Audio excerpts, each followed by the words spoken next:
Paz do Senhor, irmãos. Os irmãos podem sentar-se.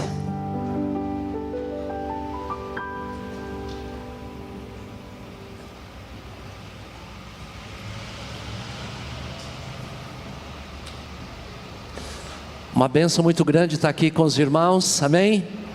Com frio e tudo, mas estamos firmes aqui para louvar ao Senhor, para enaltecer esse nosso Deus tão maravilhoso, que nunca nos abandona, pelo contrário, é aquele Deus que sempre nos cobre de muitas bênçãos, e estarmos na casa de Deus é realmente algo maravilhoso, e temos certeza que Deus sempre fala com a gente. Deus já falou, e Deus vai continuar falando nos nossos corações.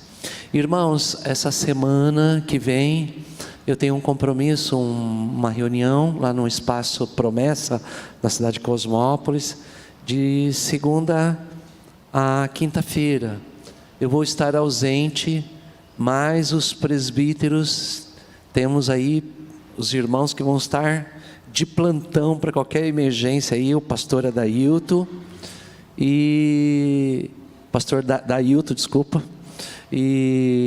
também o presbítero Daniel. O presbítero Daniel Mariano também são os escalados aí, e a gente vai continuar orando e esperamos que não haja nenhum imprevisto, mas se houver, a igreja tem aí os seus representantes aí para assumir, para resolver. Se os irmãos precisarem de alguma visita e acontecer algo que necessite, né, que os irmãos assim possam proceder. Hoje nós vamos estar falando sobre o convertido improvável, né?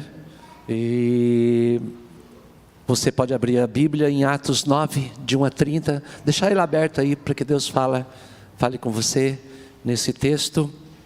Nós também queremos justificar aqui, irmãos, nós temos tido um problema sério de vandalismo aqui, de pessoas que desligam o nosso relógio, tem queda de energia, e às vezes acaba ocasionando alguns probleminhas técnicos aqui. Por exemplo, a projeção de cânticos foi consertada semana passada, essa semana já teve, né? Ontem à noite, quando cheguei também, estava desligado os nossos relógios, tivemos que correr ali e ligar ontem à noite. Então nós estamos tendo um pouco de dificuldade, e às vezes também na transmissão, questão de áudio, são problemas técnicos que nós queremos resolver o melhor possível. O Ministério de Comunicação aí está ativo, prestando atenção, acompanhando, mas não é fácil, irmãos. Essa semana também nós tivemos dificuldade com a internet aqui nos fundos, né? Que ali do alarme, a empresa precisou vir aqui. Então nós estamos tendo esses dias estes desafios. Então a gente justifica isso, porque caso a gente você ouça alguma coisa, o que está acontecendo? Não, são problemas técnicos que estão de olho, estão correndo atrás para ficar o melhor possível. Nós temos um programa especial semana que vem, vai ser maravilhoso, irmãos, sobre o Espírito Santo, imperdível. E logo já na outra semana, no primeiro final de semana de setembro, o Grupo Vida vai estar aqui num culto também maravilhoso, num culto especial e imperdível. E nós temos uma vigília em setembro aqui na igreja também. Então tem assim várias coisas para a gente abastecer espiritualmente. Graças a Deus. Presbítero Paulo, muito feliz pela sua presença. Aqui pôde vir hoje. E é uma bênção vê-lo assim aqui, adorando a Deus conosco aqui na casa do Senhor. E a gente não cansa de orar aí para o senhor ficar 100%. Amém?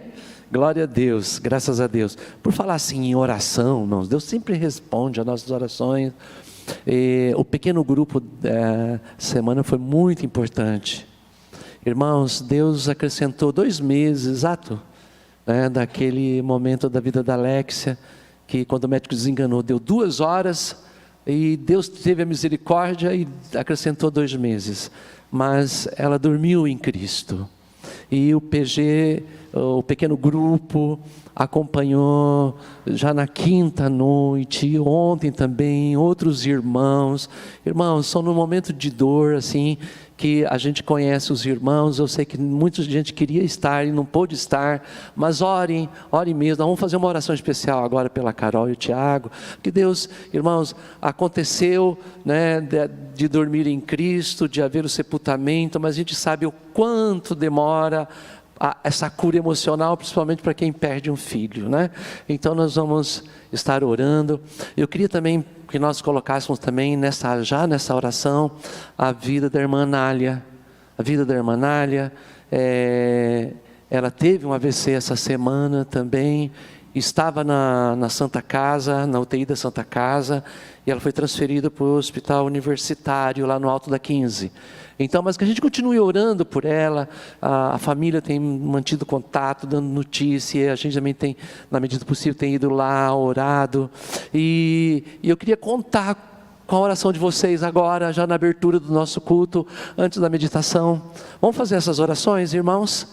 Vamos ficar em pé, vamos fazer um clamor diante de Deus. Deus visite a irmã Nália, que Deus tenha misericórdia dela, que Deus visite também a Carol e o Tiago, a Rafael, que Deus possa trazer conforto, né? Que Deus possa fortalecê-los. Senhor, nosso grande e maravilhoso Deus, Deus, Tu és um Deus tremendo, um Deus maravilhoso, e nós trazemos, ó Deus, esse momento especial de oração, ó Deus querido, Deus de amor, e nós pedimos a Tua bênção. Visite ali a irmã Nália, Senhor, no hospital. Ó Deus querido, estenda as Tuas mãos, ó Deus querido. Senhor, ela está sob medicamento, sob autoridade médica, mas acima do médico, acima da ação humana, está a ação divina, Senhor amado. Ó Pai amado, Pai glorioso, Pai eterno, em nome de Jesus Cristo, colocamos a vida da Carol, do Tiago e da Rafa, Senhor. Visite aquela família, Senhor, a família Jordão ali que está enlutada essa semana por essa luta, mas nós pedimos que o Teu Espírito Santo, ó Deus querido, esteja ali confortando, consolando, dando ânimo. Ó Deus querido, Deus de amor, em nome de Jesus, nós oramos, ó Pai, colocamos diante de Ti, para a Tua glória, Senhor. E agora, Senhor, na Tua palavra, fale conosco mais uma vez, em nome de Jesus. Amém, Jesus. Amém. Os irmãos podem sentar-se. Querida igreja, hoje nós vamos falar sobre conversão. E nós vamos falar sobre o convertido improvável, o apóstolo Paulo. É muito importante essa questão de conversão. Existem coisas difíceis para pastor e para os consagrados da igreja, para a igreja. Mas uma delas é quando você tem que pregar o evangelho para alguém que está dentro da igreja e ainda não é convertido. A pessoa fala e a gente olha e fala assim: puxa, que pena, está na igreja, mas ainda não conhece Jesus, não conhece a graça de Deus, está perdido dentro da igreja, né? Esse é um dos grandes desafios nossos, né? E Paulo era um assim. Paulo, um convertido improvável. Agostinho escreveu falando que foi uma caçada violenta contra um rebelde. E é mais ou menos isso que a gente vê aqui na vida do apóstolo Paulo. Era um homem que, vamos falar a verdade, antes da conversão dele, acho que nós não teríamos coragem de pregar para ele, não é verdade? Ele era um homem violento, irmãos. Ele era convicto das suas, tinha um posicionamento firme contra Jesus. Ele era um fariseu do alto da cabeça à planta dos pés.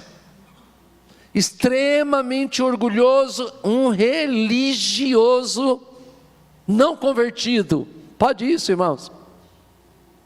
Alguém que defendia mesmo o farisaísmo. Ele estava no alto grau, ele foi criado aos pés de Gamaliel, ele tinha nome Saulo, de derivação do nome de Saul, do primeiro rei de Israel. Da mesma tribo dele, da tribo de Benjamim, era o rei Saul, e ele também, ele herdou esse nome.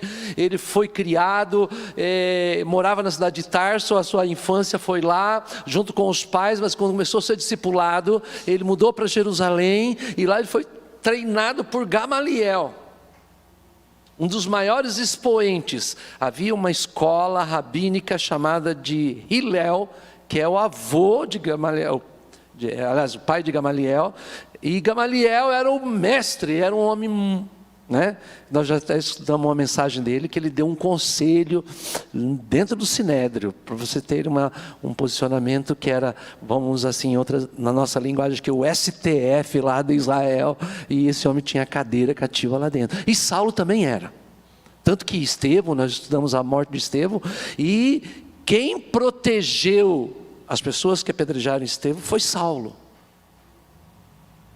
E olha como é que diz o capítulo 9, os primeiros versículos. Enquanto isso, ainda, versículo 1, Saulo ainda respirava ameaças de morte contra os discípulos do Senhor, dirigindo ao sumo sacerdote, pediu-lhes carta para a sinagoga de Damasco, de maneira que, caso encontrasse ali homens ou mulheres que pertencessem ao caminho, pudesse levá-los presos para Jerusalém. Olha a missão internacional. Damasco é na Síria, é uma cidade de Jerusalém lá, mais de 300 quilômetros, era 6 dias de cavalo. A cavalo demorava 6 dias, mais ou menos, ou quase uma semana de viagem para lá, e era um outro território. Mas Saulo, ele era membro do Sinédrio, tinha carta branca internacional, vamos imaginar assim, da Interpol, que podia prender pessoas fora do território de Israel, e ele estava como uma fera. Quando o texto fala assim, ele respirava, é mais ou menos assim como ofegar violência. Você já reparou, não sei se você já foi no zoológico e viu o leão, ou uma onça, ou um tigre, quando eles ficam agitados e eles ficam se movimentando e dando aquela respiração forte, andando dentro da jaula. Assim era o apóstolo Paulo. Essa expressão que respirava ameaças era assim como uma fera. Ele era implacável na sua posição. Mas tudo isso vai mudar para mostrar para a gente que quem faz a obra é Jesus. Quem manda na história é Jesus. Quem manda na vida das pessoas é Jesus. Ele é soberano. Ele recebeu realmente todo o poder nos céus e na terra. Ele é o Todo-Poderoso.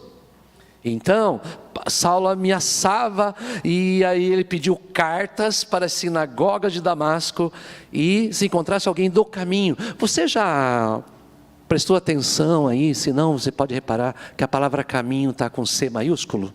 Já reparou? Aí na tua Bíblia, porque era o primeiro título da igreja. Se nós voltássemos 2000 anos atrás, lá no primeiro, como é que era o nome da igreja? Os seguidores do caminho. Assim era. Nós seríamos, eu ficaria muito orgulhoso com isso, nós somos do caminho, o povo do caminho, os seguidores do caminho. E é interessante que também o primeiro nome dos cristãos era do caminho, e eram chamados discípulos do caminho. Essa era a expressão dos primeiros cristãos. Isso, sabe, irmãos, é um grande desafio para nós, no sentido de não apenas evangelizar as pessoas, mas no sentido de discipular as pessoas, a ponto de que as pessoas possam ver Jesus na vida deles. Então, você lê Atos de 1 até o capítulo 11, vai ser discípulos, seguidores do caminho. É lá no capítulo 11, depois nós vamos estudar mais para frente, mas só lembrar, vai ser na cidade de Antioquia, os discípulos vão ser chamados pela primeira vez de cristãos. Aí vai mudar o nome para cristãos, mas aqui ainda eles eram do caminho, e Saulo estava ali uma fera, louco para encontrar, e foi para Damasco. A Bíblia não fala, ele podia estar a pé, até aqui o texto não fala a forma, mas a viagem comum era de cavalo. Então, tradicionalmente se diz isso, a gente não pode dizer ao contrário. Mas é interessante, irmãos, que mesmo viajando a pé ou a cavalo, normalmente viajavam logo cedo, teria uma parada no meio-dia, e depois retornava um pouquinho mais tarde, digamos assim, lá pelas 3 horas da tarde, e viajavam até a noite. Mais ou menos esse era o método de viagem. Mas na hora que Paulo se converte, estava no meio-dia, o sol estava a pino, estava no alto, no meio-dia, ou seja, ele estava com pressa, sabe? Ele estava desejoso de exterminar os cristãos. Mas o que o Senhor vai fazer aqui é algo maravilhoso, né? E versículo 3, em sua viagem, quando se aproximava perto de Damasco, de repente brilhou ao redor dele uma luz vinda do céu, mais forte que a luz do sol. A glória de Deus, nós cantamos aí, irmãos, da glória de Deus, o cântico aí que estamos preparando aí para sábado que vem, de ver a glória de Deus. E é essa glória, quando essa glória manifesta, ela extrapola o conhecimento humano. Essa luz brilhou. E é interessante que após a manifestação daquela glória, aquela luz vinda do céu, versículo 4, ele caiu por terra. Conversão se dá quando a gente abre mão da nossa posição. Conversão de verdade se dá quando o nosso intelectualismo, o nosso conceito, nosso preconceito, nosso orgulho, nossa vaidade pessoal é derrubada. Quando acontece conversão, acontece isso. Então Saulo caiu por terra. Eu acredito numa conversão genuína é quando o conhecimento humano, irmãos, é derrubado e é substituído pelas verdades divinas. Isso ocorre a conversão, uma transformação. O Senhor derrubou ele. Provavelmente, ele estava a cavalo, mas podia estar a pé também. A gente também não vai brigar por isso, né, irmãos? Porque o mais importante não é o exterior, se estava a cavalo, se estava a pé. O importante é que o coração dele foi mudado, não é verdade? Que a vida dele, a natureza dele, porque conversão é mudança, irmãos, de vida. Isso é conversão. Nós não podemos basear a conversão estética, de parte exterior, mas a verdadeira conversão, ela é do coração, ela muda o coração das pessoas. E ali, primeiro lugar, Saulo foi derrubado por terra. Nós precisamos abrir mão do nosso posicionamento pessoal. Nós também caímos também.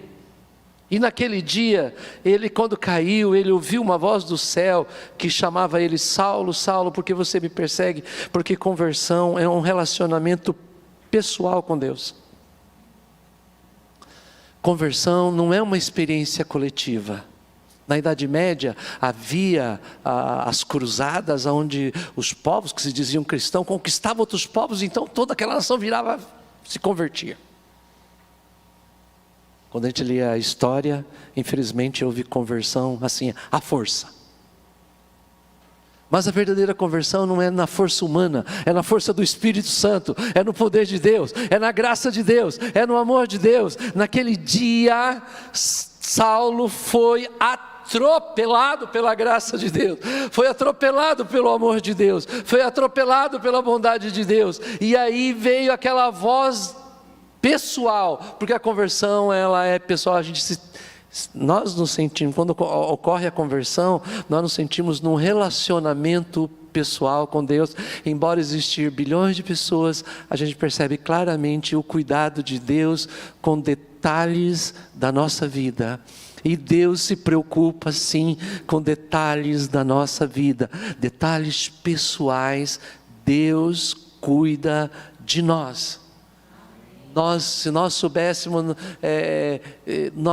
e vivêssemos mais isso, nós contaríamos tudo para o Senhor, entregaríamos tudo para Ele, porque é isso que acontece. Conversão é algo pessoal.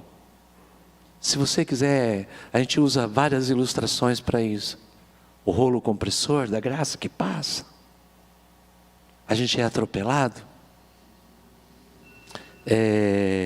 A gente é o motorista que agora senta no banco do passageiro e entrega o volante para Jesus. Conversão é mais ou menos isso, irmão. A gente entrega, a partir de agora, quem dirige a vida, quem conduz a vida é Ele e não nós. Na sequência, Saulo então ele pergunta: quem és tu, Senhor? E ele usa a palavra Senhor. A palavra Senhor significa dono. Saulo naquele momento ele não tinha certeza, embora com certeza ele foi impactado no dia que ele guardou as vestes, quando viu Estevão ser apedrejado e morrendo como Jesus e agradecendo a Deus e vendo o Filho do Homem em pé à mão direita de Deus. Certamente ele foi impactado. Ou naquela reunião lá no Sinédrio, que o rosto dele transfigurou-se como de anjo. Certamente Saulo havia começado a ser impactado naquele dia, mas naquele momento ele entende que quando ele cai por terra, quando ele é nocauteado, literalmente nocauteado pela graça de Deus, pela glória de Deus, ele entende que era para ser Senhor da vida dele, dono da vida dele. E naquele momento está a rendição. Conversão se dá quando nós nos rendemos à graça de Cristo.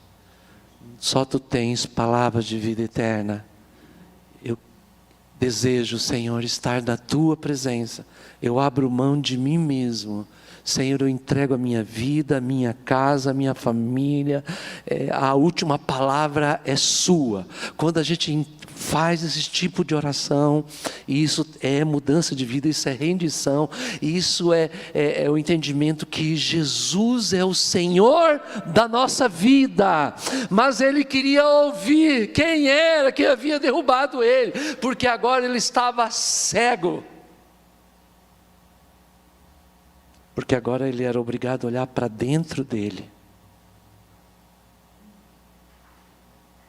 Ele, no seu orgulho, ele achava que ele dirigia a vida, que ele sabia. Agora a coisa vai mudar. Agora tem alguém que vai mandar na vida dele. Já não é mais os conselhos de Gamaliel, já não é mais a parte externa, já não é mais o conhecimento dele, o conhecimento que ele tinha da Torá, porque esse homem, o conhecimento dos profetas, esse homem, quando ele escreve as cartas dele, Paulo é o maior escritor do Novo Testamento. Quando ele escreve as cartas dele, ele derrama o Antigo Testamento. Ele era rabino mesmo, ele sabia decor mesmo, ele tinha todo conhecimento, mas naquele momento ele abre mão, ele fala: quem és tu, Senhor Quírios, o dono da minha vida, aquele que vai governar a minha vida. E aí o Senhor se apresenta, o Senhor se identifica e diz assim, versículo 5: eu sou Jesus, a quem você me persegue. Mas Jesus já tinha morrido, já tinha ido aos céus. Como que ele perseguia Jesus? Ele perseguia um dos pequeninos. Jesus estava dizendo: quando você persegue um pequenino meu, você está perseguindo a mim. E quando Jesus falou para a gente fazer o bem lá em Mateus 25,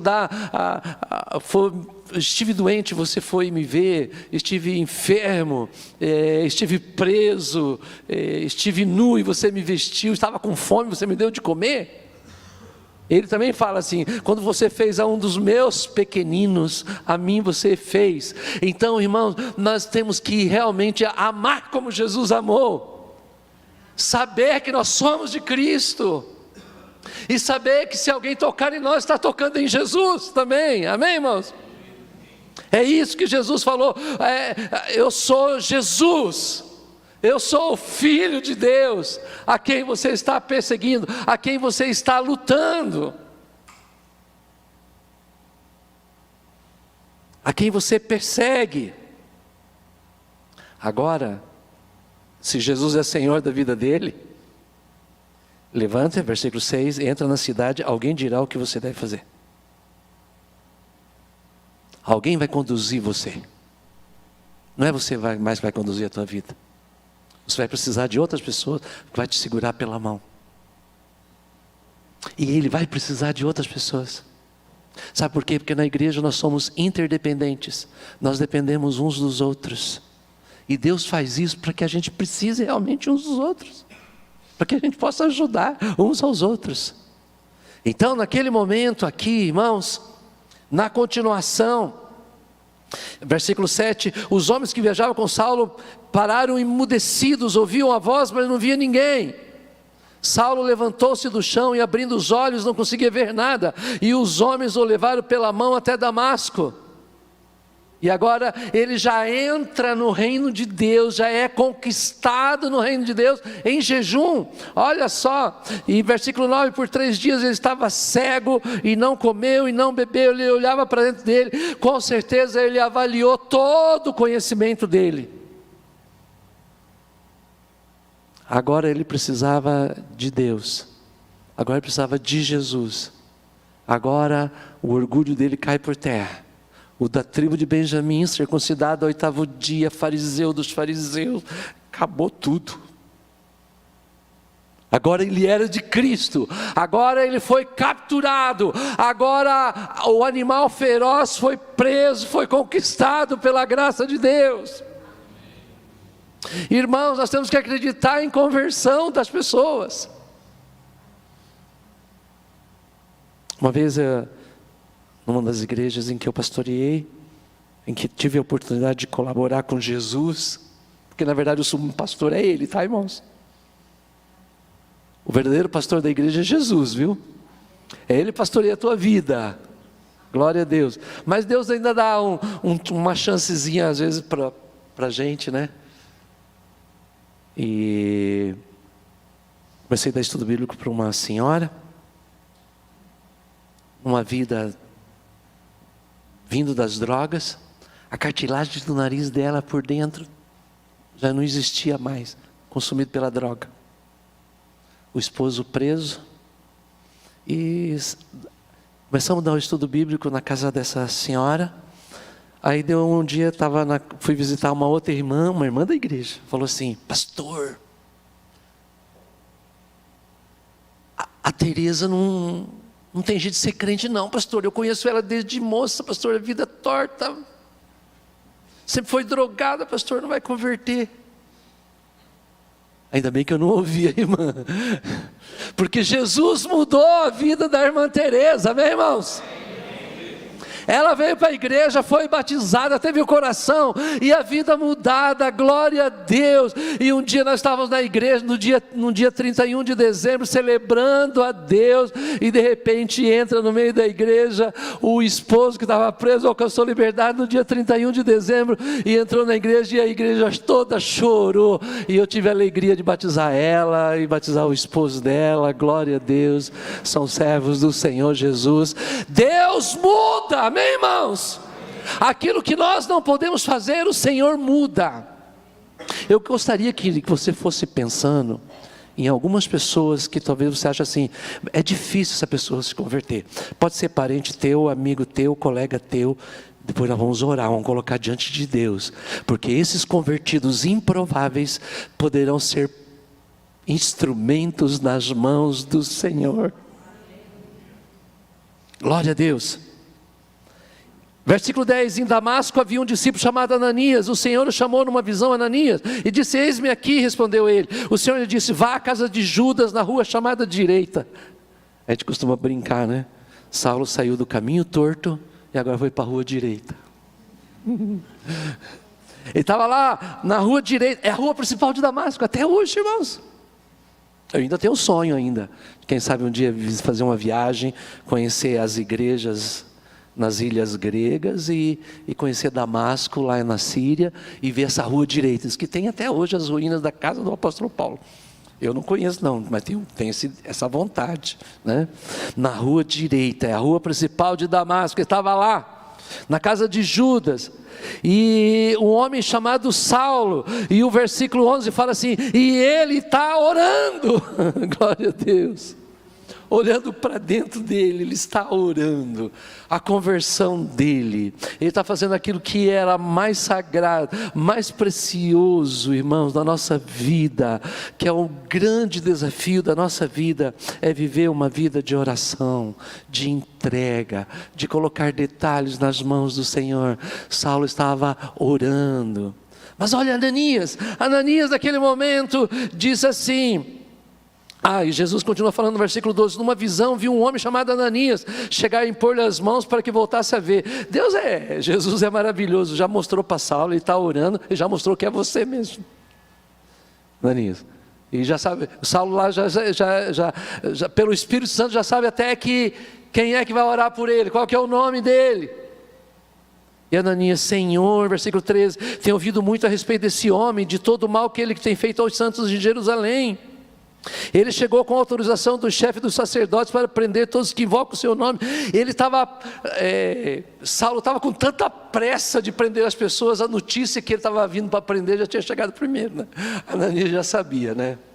Ananias já sabia que ele estava lá, e está vindo com autorização para prender. Mas olha o que diz: e todos que invocam o teu nome, versículo 14, mas o Senhor lhe disse, versículo 15, vá, este homem é meu instrumento, escolhido, para levar o meu nome perante os gentios e reis. Ele até vai mudar o nome, tirar o nome hebraico dele, Saulo, e vai colocar um P, logo na primeira viagem missionária dele, para dizer que ele se identifica com os romanos. Vai colocar um P latino no nome dele, porque ele vai se identificar com os gentios. Ele vai ser o apóstolo dos gentios. E o Senhor fala assim: levar o meu nome perante os gentios e os reis, e perante o povo de Israel. Versículo 16, e a missão dele não será fácil, né? Mostra a ele quanto deve sofrer pelo meu nome. E como Paulo sofreu. Meu Deus, se tivéssemos tempo de falar aqui, né? Mas nós vamos ver mais. Vai ser empolgante o nosso livro Atos dos Apóstolos. Vamos acompanhar todas as viagens, todo o sofrimento dele, as vezes que ele tem que bater a poeira do pé e falar: agora eu vou para os gentios. Mas ele amava, ele era israelita, ele amava as pessoas, ele queria que os da nação dele tivessem a revelação e conhecessem Jesus. Então Ananias foi, entrou na casa, pôs as mãos sobre ele e disse: olha como é que Ananias fala pela primeira vez, o grande perseguidor da igreja, o maior de todos os títulos, irmão Saulo, o Senhor Jesus que apareceu no caminho por onde você vinha, enviou-me para você, volte a ver e seja cheio do Espírito Santo. Aleluia. O maior título na igreja não é presbítero, não é pastor, não é superintendente, não é secretário regional, não é evangelista, não é diácono, não é diaconisa, não é líder do ministério. O maior título de dentro da igreja é irmão. Amém? Se você me chamar de irmão, eu fico feliz da vida. Não me sinto nem um pouco ofendido. Se eu sou irmão, eu sou da tua casa, sou da tua família. Nós somos do mesmo sangue, não do sangue humano, mas do sangue de Jesus Cristo. Somos membros do corpo de Cristo, amém, queridos? Este é o maior título. Orou sobre ele, seja cheio do Espírito Santo. Olha o versículo 18: imediatamente algo como escama caiu dos olhos de Saulo, e ele passou a ver novamente. E levantou-se, foi batizado. A primeira coisa que ele levantou, ele fazia 3 dias sem comer. Ele levantou, a primeira coisa foi cuidar das coisas espirituais. Se eu ficasse 3 dias em jejum, eu ia falar para a Dani, espere um pouquinho, não tem um pãozinho aí? Mas Saulo abriu os olhos agora pelo poder de Deus, agora pela oração da imposição das mãos. Por isso que a gente ora aqui, que a gente vai orar daqui a pouquinho. Ele foi batizado, versículo 19, e depois de comer, recuperou as forças. Ele primeiro batizou, depois ele foi comer o alimento físico, primeiro o alimento espiritual. Já fez uma aliança, e Ananias foi isso. E Ananias integrou, Ananias fez uma outra coisa. Orou por Saulo, caiu as escamas dele, aceitou ele como irmão. E aí dentro da igreja a gente aceita todo mundo como irmão? Aceitamos mesmo? Você teria coragem de dar a paz do Senhor pela primeira vez com uma pessoa que você nunca viu? Uma vez eu tive uma experiência, irmãos. Pastor velho igual eu, assim, tem um monte de historinha, tá, irmãos? Pastor tiozinho, como dizem aí os irmãos aí, jovens. Uma vez um irmão da igreja convidou ele era chefe de um terreiro, centro espírita. E no meio de semana eu estava na igreja e ele foi na igreja, levou o irmão.